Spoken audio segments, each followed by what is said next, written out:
Okay, now we're going to look at the pre-launch video number 2, PLC number 2 of Will Hamilton with his fuzzy yellow balls. This is his Tennis Ninja launch, and I went through these details in the first video when I broke down his first PLC. But he had a basically 17,000 person list, did $168,000 in sales, which is wonderful. And Will has quickly gotten better with these launches. He did this launch. When he did this launch, he'd only owned Product Launch Formula for less than a year. So very highly successful launch. A few things before we dig into this and go through the video. First of all, Will, one of the things he does in his videos really well is he builds authority. And part of his positioning, his authority, is his access to the pros and his access as a credentialed media at the top level of the game. But the thing to remember is that he created that authority through his launches. He wasn't a member of the media. He wasn't a recognized person until he started doing these launches and started having real success, starting to build up a lot of views on YouTube. So he basically created this authority through his launches. So that's a big thing to remember. Now you should definitely watch his PLC number 1, the video I shot about that. I broke that down. I thought his PLC number 1 was brilliant. He just did a fantastic job of building authority and describing what this entire video course was going to be about and why you needed, as a tennis player, you would need to watch this entire video series. So he did an incredibly wonderful job. This second video I don't think is quite as powerful.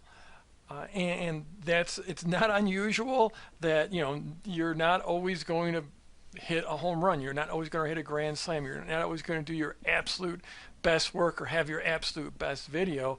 And I think in every launch I've had one video that stood head and shoulders above the others and one that might not be as good.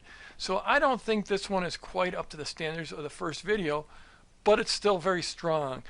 Where this one is really strong is in the teaching portion. I think there's excellent teaching in here. There's teaching as I was going through this video as a tennis player myself. As I was going through this video preparing to share with you what's going on, I found myself watching the content and not wanting to fast forward through the content because it's really solid. So I think the teaching portion, the content portion in the middle is particularly strong. I think the open is not quite as strong, and the close probably wasn't quite as strong. There isn't as much foreshadowing of the next video throughout here. But it's a very good video. I'm nitpicking. I just don't, that first one was spectacular. I don't think this one is quite as spectacular, but it's still very strong. And I mean, how can you argue with $168,000 in sales to a 17,000 person list? Not bad. So let's get to the video now. Hey everybody, Will Hamilton here, and welcome to...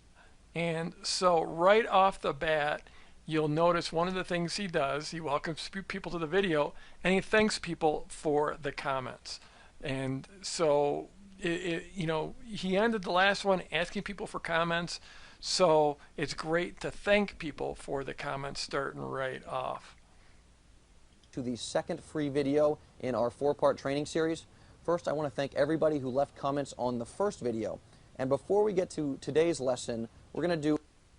So it's great. In those first few seconds, he talks about it being a multi-part series of videos, a 4-part series of videos, and he thanks people for the comments. Probably could have thanked people in a more direct way, saying thanks for all the comments about such and such. It was great reading them. Really enjoyed getting those comments. I was in there, answering. You probably noticed me in there answering a lot of the comments. Yeah, you could have blown it out a little bit more, but that's fine. Okay, so now he goes into, this is a part I actually don't really love. He goes into talking about the video camera and the video equipment that they use to shoot these videos at the events. And really what this does is it does build real authority. It shows that he's got a serious business, that fuzzyyellowballs.com is a serious business. They've got serious equipment. They're real pros. They know what they're doing. and which is fine. But I think, throughout this video there's a little bit too much emphasis on this. So here you go. A quick bag check. You may recognize this location. This is where Tennis Channel does most of their bag checks. Well, at FYB we actually have a bags check because we have a ton of gear here. You'll see that we have this enormous camera in the background. We got another camera over there. Well, this camera breaks down and goes into all these boxes here. This big case right here is the tripod case for this big tripod there. And then this camera here, which is called a Red 1, breaks down and gets put in all these various boxes. These are two other tripod bags. And over here we've got basically a bag full of all sorts of audio equipment. I have to untangle this later. That's not going to be very fun. But we thought that'd be a cool little look inside of our operation. And now what we're going to go do is we're actually going to So the way this video worked is he opens up, it's the second video in the series. Thanks for the comments. I'm at this tournament, and then he goes into the authority with the gear. I would have built in a better promise here, an earlier promise telling people what they are going to get in this video. So that it was about a 30-second piece on the equipment. To me, that was fine. It wasn't too long. Will built in a little bit of the likability factor here. It's not where he said it's not. I'm going to have to organize this gear, organize all these cables. That's not going to be fun. That sort of shows him being like a regular person. Again, remember, people are watching this and they are seeing Will as a star because, of all the authority that he's built, of him being at these tournaments, of him being near these top players, of him having 26 million views on YouTube. It's all building this authority. So when you've built up this authority for yourself, showing yourself as an average, normal person makes you more likable. And that part about not going to be fun that was good. I liked how he did that. The thing is, we're 52 seconds into the video and he really hasn't given us a real big promise here. So we're going to continue right in here. You're going to see I'm still not really loving the video yet. head out on court and we're going to get Adam Szyminski, the tech genius behind FYB. The reason all the video looks good is because of Adam. So we're going to get Adam walking us through how this Red 1 works. That's going to be very cool. So with that in mind, let's head out to that segment. So that was a big promise. Is his partner's going to, the technical genius is going to show us all about these cameras and how they work. And as a tennis player, I'm like, okay, what's in it for me? Who cares? I want to know how to play tennis better. I don't want to know how to shoot video better. So now he pops out onto the court. And he talks about, there's Rafael Nadal hitting in the background, who's like one of the greatest tennis players. And so that's some great authority right there. But then they go into a big, long discussion about the camera. So again, I like the authority, don't like the camera bit right here. All right, so we've got the camera put together, and we were out filming Rafael Nadal. And what we're going to do is actually come over here and see Adam in action operating this camera, because this thing is pretty monstrous. I don't know how it works. It's got a lot of buttons, so I'm just going to kick it over to Adam. Why don't we bring the camera? The whole bit of a lot of buttons on this camera. I don't know how it works. Again, that's the humility, the likability. I like that. But this next section here, where he turns it over to Adam, just drags. It goes over here, so you can see it from this vantage point with Rafa in the background. And Adam, take it away. So this camera is called a Red 1. So this next section just goes on and on and on. It's about 90 seconds long, with his partner talking about this camera, and frankly, I don't care. I'm a tennis player. So this is, like I said, this isn't, I don't see this video as being quite as strong. Again, Will had great results, and this video gets stronger soon. You'll see soon. I'm going to skip ahead to like this 3:35, and they wrap it up, and now this is where the video starts to get good. Technical segment of this video. Let's get back to the instruction. All right, so one quick preface before we head back to the studio. Today's lesson is on DNO, and you're going to love DNO because we're going to teach you some of the strategies and tactics the pros are using and how you can apply the same strategies and tactics to your game. Now make sure you watch the previous video where we talk about directionals, court positioning, court geometry, and SWAT, because you have to understand that stuff to understand DNO. So this section is great. Will's back in his comfort zone. He's in his wheelhouse here. He talked about what was in the previous video, why you should go back and watch it if you haven't seen it. And now he's going to start basically teaching and foreshadowing in here, telling you what you need to understand, specifics of what you're going to learn and why it's important. So this is really powerful stuff. I just would have liked to have seen this be in the first 20 seconds.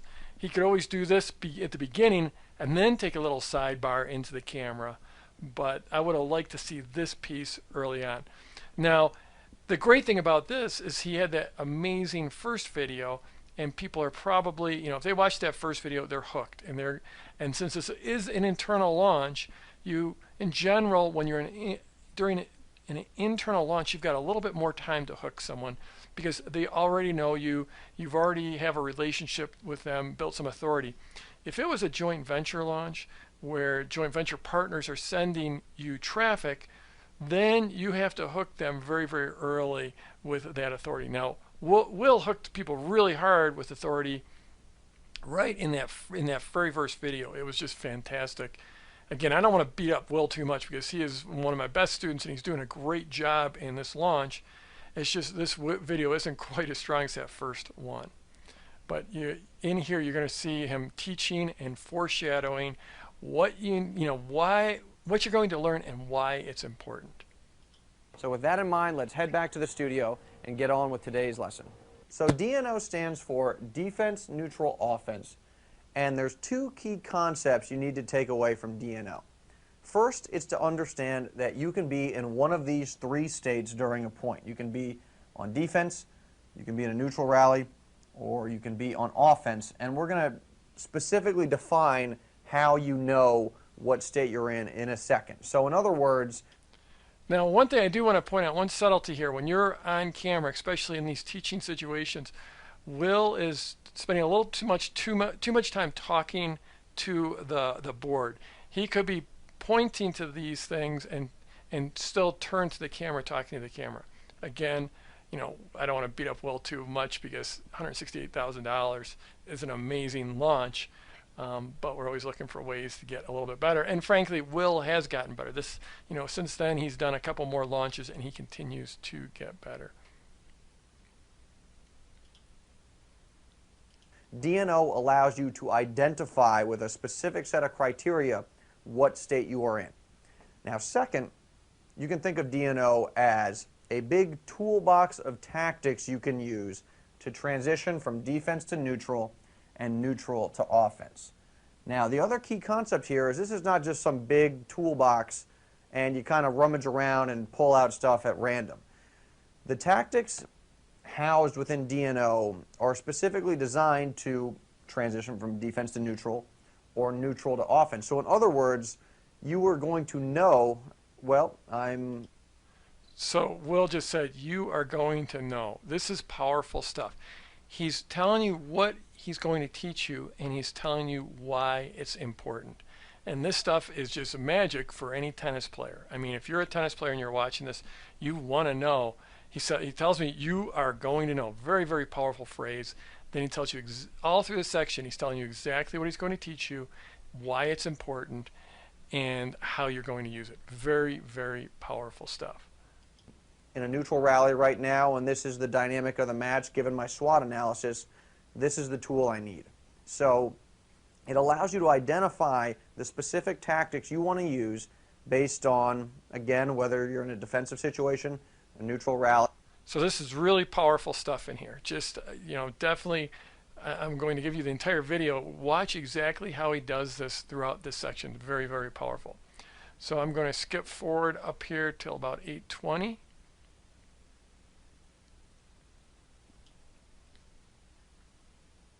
Second criterion is court positioning. And that simply means where you're positioned versus, relative to your opponent. And we already know what proper positioning is from one of the previous videos. We already know what proper positioning is from one of the previous videos. So again, reinforcing that this is a series and driving people back to the first series, because you can never assume that people are going to watch your entire series. Some people will come into the second, PLC number 2, they will have not seen PLC number 1. So what he's doing here is he's driving them back to number 1. He's creating that interest. He's giving them a reason to go back and watch that first one. Okay, so now we're going to jump forward. Lots of great teaching in here, but we're going to jump all the way forward. I'm assuming you don't want to know all about how to win at tennis like I do, but we're going to jump forward here. This is where he starts to, now in PLC number 1, at the end of PLC number 1, he talked about how do you defeat a pusher and how irritating it is to play a pusher, and that's a certain type of a tennis player. In here, he pays that off. So that was at the end of the first video, and when you make a big promise like that, you definitely want to pay it off. So here at the end, or deep into 19 minutes 48 seconds into video number 2, he pays off that promise from video number 1. We just talked about. All right, so it's the moment maybe many of you have been waiting for, the how to beat a pusher strategy. Now, we're going to first start by defining a pusher. So the moment you've been waiting for, and I just love that. I mean, really, if you look at it, it's a subtle play on anticipation. Because if you start telling people about how they are anticipating something or how they anticipated something, it just leads to more anticipation.